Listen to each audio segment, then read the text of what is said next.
presented by DD Production House, Sakri.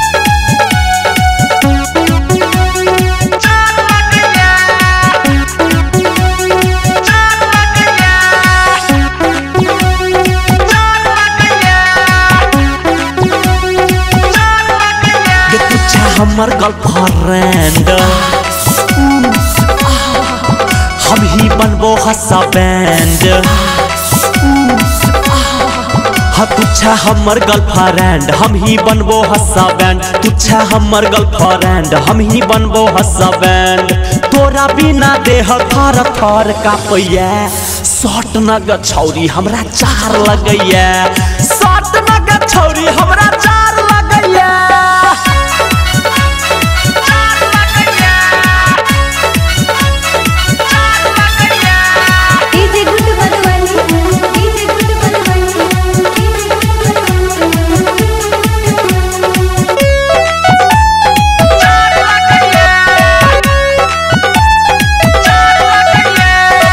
चार दिन पर हम नहेलिए ठंडा छले बर पानी आने हमरा गरमा दे गरम छो तो हर जवानी गरम छो तो हर जवानी गरम छो तो हर जवानी हाँ चार दिन पर हम नहेलिए ठंडा छले बर पानी आन हमरा गरमा दे गरम छो तो हर जवानी एना दूर नहीं हट हट के हट आबे दे हम शॉट शॉट शॉट एना दूर नहीं हट आबे दे हम शॉट तोहर एनर्जी हमरा सूट करैया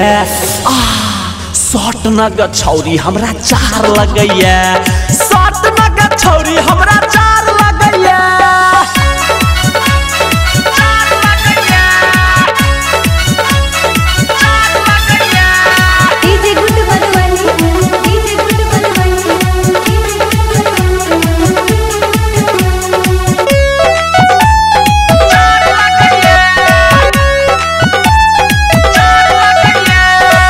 जार के छै व्यवस्था केने छै तू घूरा धर्मवीर धुरंधर के इच्छा क दे पूरा इच्छा क दे पूरा इच्छा क दे पूरा हाँ जार के छै व्यवस्था केने छै तू घूरा धर्मवीर धुरंधर के इच्छा क दे पूरा कहो बउआ ओम प्रकाश आ गई हमारा तू पास आ कहो बउआ ओम प्रकाश आ गई हमारा तू पास देख शीतल लहरी दिन दिन बढ़ैया शॉट नग छौरी हमरा चार लगैया शॉट नग छौरी हमरा चार लगैया ये तुच्छा हमर गर्लफ्रेंड हम ही बनबो हस्सा बैंड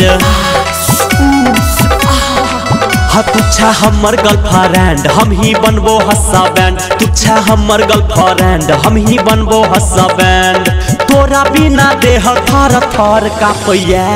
शॉट नग छौरी हमरा चार लगैया शॉट नग छौरी हमरा चार लगैया सबके चार लगैया तो भौजी लग जाओ ना